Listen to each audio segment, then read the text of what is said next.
We're going to cover mastering investment banking resumes, pro tips for the modern job hunt. We'll cover some basics and then dig into some resume stuff that's relevant to the current job environment. We're going to do newbie resumes, fiascos, and then dig into some formatting issues, then touch on the art of selling yourself and what your story might be. So let's kick things off with what to avoid as you're polishing up and dusting off your resume. This is really just an entry level, trying to break into investment banking, first job resume. And when I look at this resume, there are a lot of issues. The resume is pretty ugly. The template is subpar. It's not necessarily this person's fault. Maybe they didn't receive a proper resume template from their school. But whatever the reason, this is not a good looking resume. The things that I noticed is right off the bat, objectives.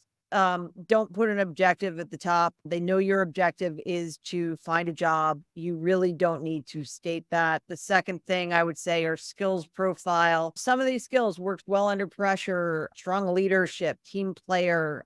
So what this person did is they used this space to highlight skills that really they should have highlighted through their experience at Ryan Brothers Electric. I think part of the big issue is that they probably felt like, oh, look, I don't really have a lot of experience.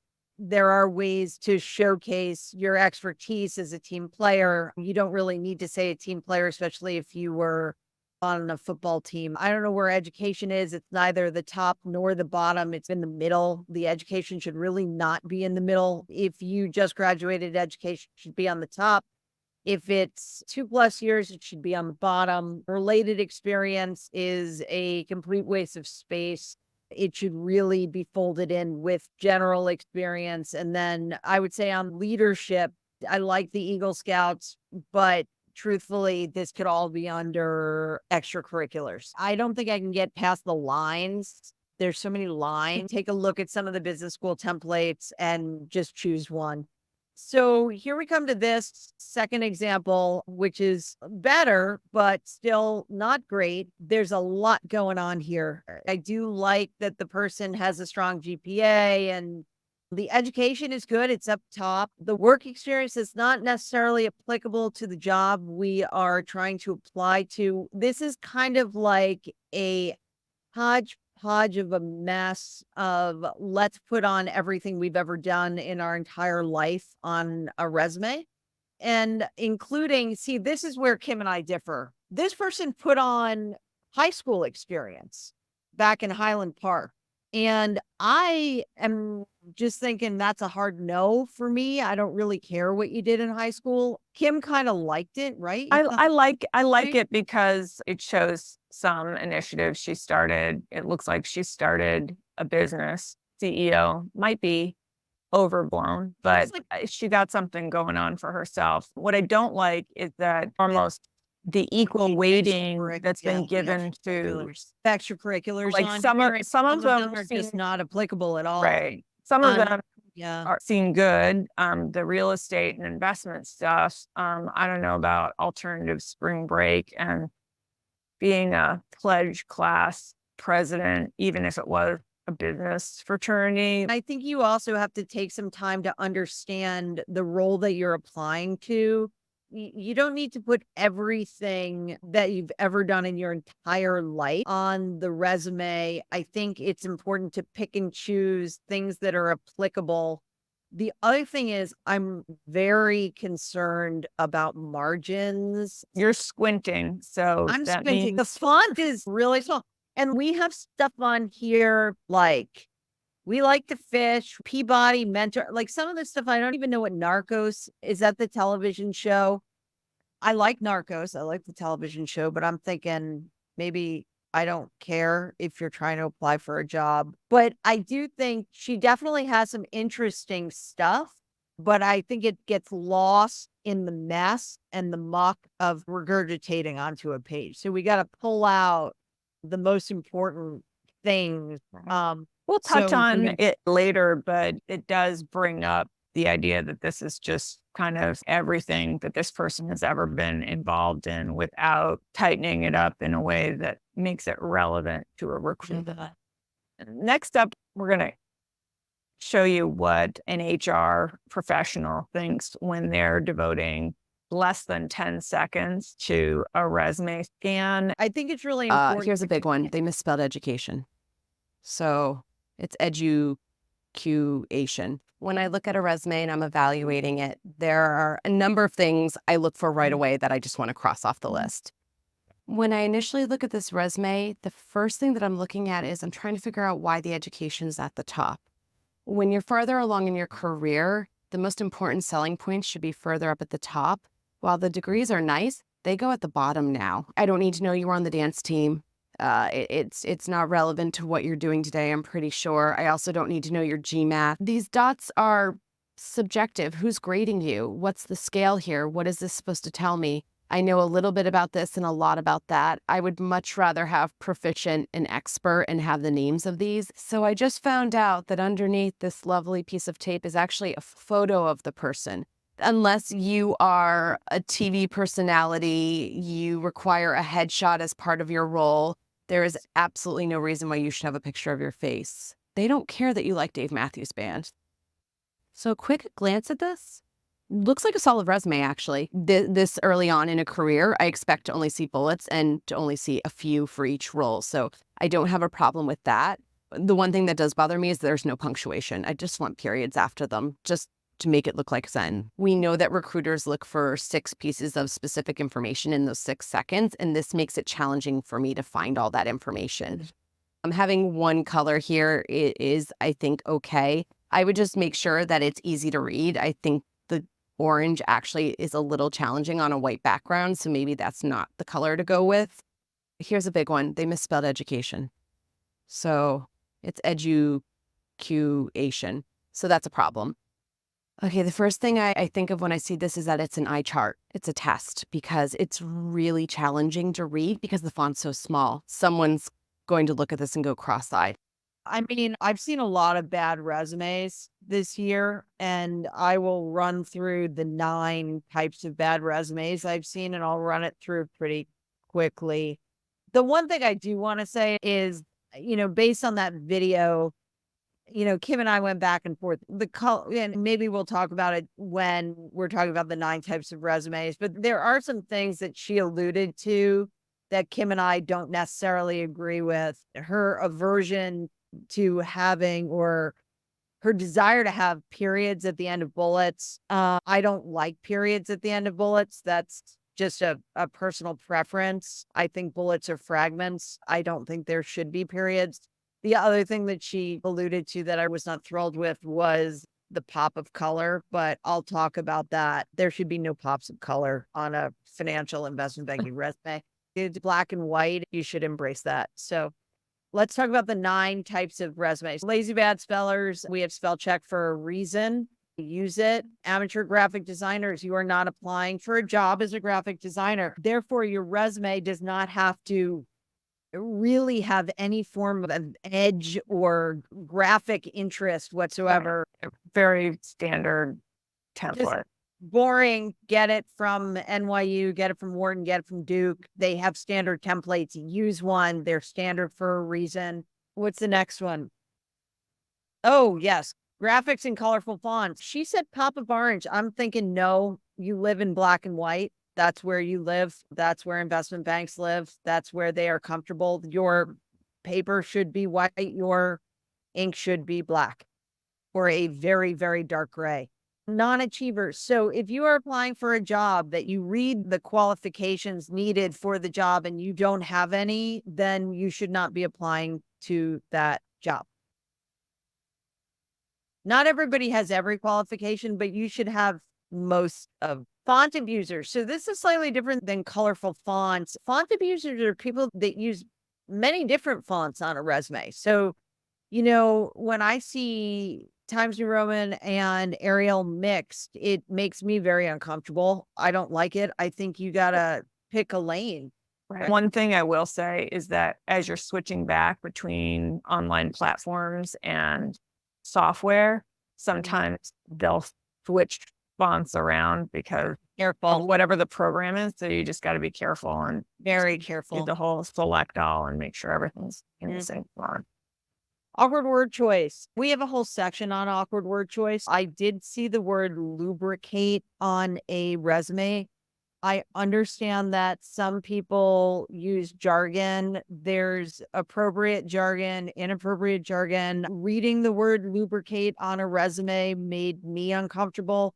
Biographers. Kim, do you want to do autobiography? Well, that's a little bit like the gal we saw earlier. She just put every single thing that she's ever done in the hopes her that, entire life. right, in the hopes that some of it might be relevant. And a recruiter's just not they don't have in their 6 seconds of glancing, they don't have the time to come up with your story. You have to position yourself for the job. Buzzword enthusiasts, we have a whole slide dedicated to buzzwords that we see on resumes that we think are strange. So we'll see that soon. Creative formatters, your margins are set for a reason. Do not move them to the end of the page. And exaggerators, also going into, can be looped back into buzzwords. Okay. So when I see a pop of color or weird fonts, this is how I see the resume. My little resume with the emojis and the fonts and the little graphic things and the pink so just once again, stay in your lane, black and white, stick to it. Anytime I see a color, all I can think of is this resume. Here's where I think I've made mistakes in the past. I don't know if I've used core competency, but I might have. So these are the buzzwords, the jargon, the business slang that sometimes we see on resumes that we think you don't know what's going to strike a nerve. And I'm not talking about necessarily like using the word lubricate, which is just weird and wrong. I'm talking about how many times I've seen the word quarterback on a resume.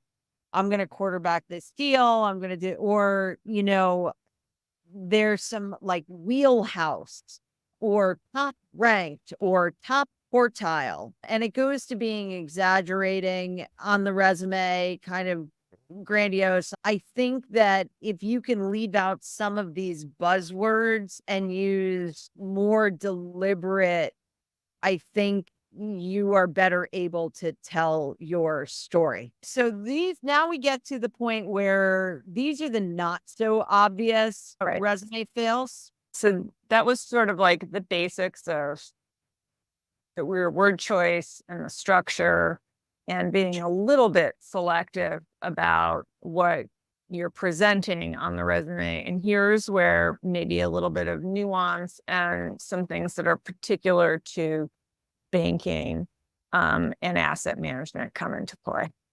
This is kind of interesting because when the market was pretty hot, we saw a lot of people just listing transactional experience because everybody was really interested in how many deals you did because they wanted somebody plug and play in a very hot market. So if somebody did 5 deals, that was great because the market was so hot in M&A and it was wonderful to see that this person had completed, 5, 6 deals. So then what the trend was people started leaving out all the qualitative things that they did in banking outside of just execution. Part of the issue with leaving out the other skills is that it's much harder to tell a story when all you do is list your execution capabilities on deals, especially in a sluggish market. I think when I'm looking in today's market, transaction experience is kind of important, but so are communication skills, leadership skills, deal sourcing, especially as you get into that VP director level, negotiation skills, strategic thinking, industry knowledge. How are you going to be to use a buzzword, value add to the team? Are you able to train juniors? Are you able to be a staffer? Are you able to think strategically and come up with ways to assist your senior bankers in originating new business. For example, is your bank currently in insurtech? Can you actually think outside the box and think about areas that maybe your group has not developed? What are your problem solving skills? So when you take all of this out in a kind of sluggish market, they don't really know how to use you, if that makes sense. Touched on something earlier. We talked about how one of the examples just showed, or it was just like a data dump of everything that candidate had ever done. Maybe you can take us through a career progression, but also like how you go about telling some sort of story. Because what if, basically like you got your banking job and you were assigned a group and you just sort of been plugging away. I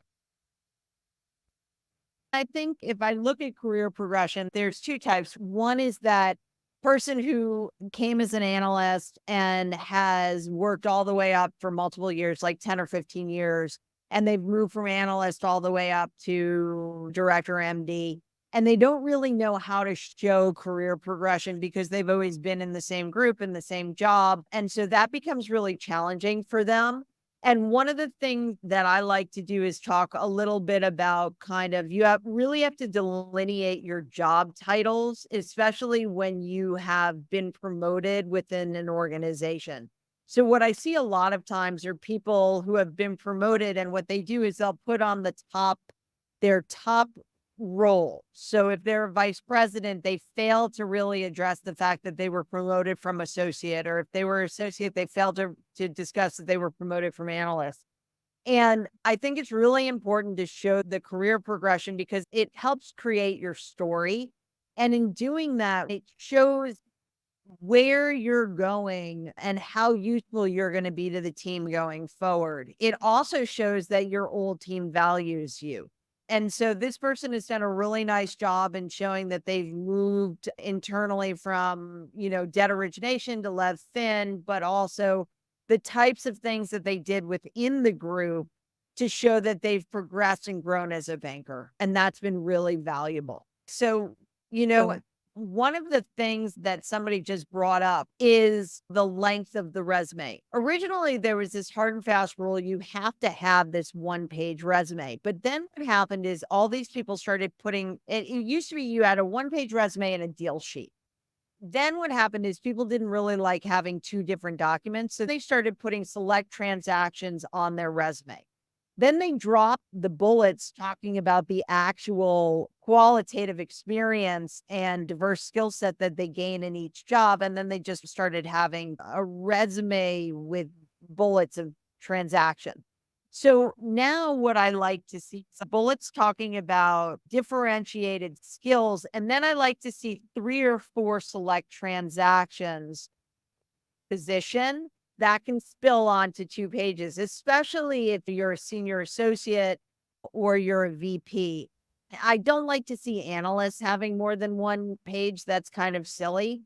But if you're a senior associate, junior VP, and you have a substantial number of lead left transactions, at that point, you can absolutely have a page and a half because at that point, you've combined your transaction summary along with your resume. Somebody also asked about recommended font. I like Arial. I like Times New Roman. Any of the kind of standard fonts, I think makes the most sense. Just things that are easy to read. Right. So as we go through layoffs and RIFs and whatnot, it seems to me like there's some nuance around how you present that on your resume. And maybe you could cover that because when we were discussing that, it was news to me. So the example I gave is if I work at a bank and my group was terminated and I was given final work date is the end of July, but I was starting to look now, how should I present that on my resume? And your answer surprised me. for RIFs and gaps. So let's talk about RIFs. If you have been impacted by a RIF, and your end date is end of July, you need to put an end date on your resume. Even if you are still quote unquote technically employed, because technically employed doesn't really mean anything. And part of the fundamental issue is if you start interviewing and you are currently employed at the company, and then all of a sudden it shifts over to you being impacted by a RIF, the fact that you knew about the RIF prior to your interview starting presents very poorly. So I think part of the issue is if you have been impacted by a RIF, you need to be as upfront as possible and say, I've been impacted by a RIF. That's where a recruiter really comes in and helps with that story, because at that point, you're not spending your entire time talking about the fact that you've been RIFed. The recruiter has probably already told the potential employer that you have been RIFed. I always say I'd like to see an end date on the resume. There are different issues and individual circumstances, like senior people who have been tapped. Hey, we'd like you to go by the end of the year. They're in a different situation. But if you have been part of a greater and larger RIF, you really need to be upfront, put an end date on the resume. Yeah. Somebody has a really good question. So what happens on hung deals, and do you put those on your resume? Do you put still in process? People really care about closed deals. I hate to say it. If you don't have any closed deals, then you can allude to maybe one or two hung deals. But if you start listing still in process deals that should have closed 6 months ago, that just looks bananas. I know it may not be your fault, but this goes back to being hung up on transactions and that being kind of the only thing that people were hung up on in a hot market. There are a lot of hung deals out there because the market turned. But you can include one or two, but I really wouldn't go much more than that. What about gap? So I think when we talk about gaps, at a certain point, if you've been out for a while, there's two things. Number one, most people are really concerned about putting something on their resume that doesn't work with their story. And at a certain point, you have to pay your rent and you have to eat. And so if you have to take a gig, you got to take a gig, and you can put it on your resume and say, this is a contract engagement, this is temporary. But it's better to be realistic, put it on your resume, understand that you may still be looking for something else. People understand that. And you can't just have a 6-month nothing on your resume. That is too strange. You have to be evolving and growing. You have to be working to improve yourself in some way to stay relevant, either maybe doing volunteer work, but also you can do something that personally is engaging. Maybe you're learning French, maybe you're working with a startup, whatever it is, you have to do something.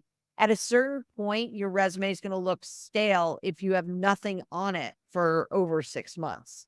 I think you mentioned that you had some organizations, people I do. to do some volunteer work. that Yeah, would I definitely fall current. have some ideas, and that's definitely on Prospect Rock. I list a number of organizations in one of the resources that I just wrote. Definitely check that out, prospectrockpartners.com. Before we hit questions, I'd love for you to cover how people can work with you Oh, yeah. beyond See, recruiting. I'm the worst salesperson ever. Because you have, I'm like, let's get to their question. right, recruiter, and you have positions that you're trying to fill, but you also work with people who might have listened to this and thought, I don't know how to tell my story. You do interview prep, but Right. is there Yeah, I mean, part other of this stuff, is- right? I think part of this is, yes, as Kim mentioned, I kind of wear two hats. The first hat I wear is that, I am a financial search recruiter. I specialize in investment banking, and it's really easy to take someone from bank A and put them at bank B. But not everybody has that exact perfect story. And sometimes people do have a more complicated story and they get confused and they get tripped up. And that could be help with a resume, they may be getting tripped up in terms of they're getting interviews, but they can't get past the first round. And then it's not a technical issue. It may be you're saying something weird. I also work with people on negotiating offers. I work with people on kind of what do I do next? I'm confused. I don't want to, the old adage, the bar is closing. I don't care if you go home, but you can't stay here. They don't know where to go and what to do.